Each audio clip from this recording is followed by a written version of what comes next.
Saya nak qada solat fardu subuh, boleh tak sebelum solat subuh atau selepas solat subuh? Minta penjelasan lah cara qada. Baik. Sebelum solat subuh boleh tak qada subuh kemarin? Boleh. Sebelum solat isya boleh qada maghrib. Dia ingat yang ikut waktu ialah solat tunai.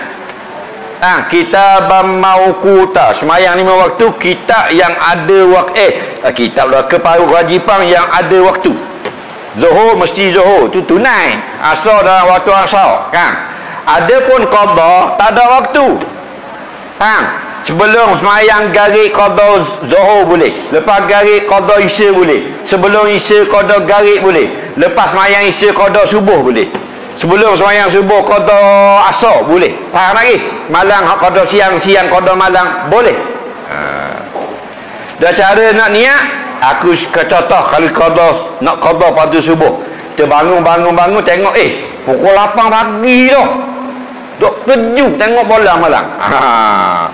Maka kita pun semayanglah subuh wajib. Faham? Allahu Akbar. Niat mana? Aku semayang fardu subuh qada. Senang saja. Aku semayang fardu subuh qada. Tak wajib kata 2 rakaat menghadap kiblat, tak wajib. Mereka aku semayang fardu subuh qada. Lepas semayang maghrib nak qada isya atau nak qada zuhur. Lepas semayang maghrib, Allah, aku semayang fardu zuhur qada. Soalan seterusnya.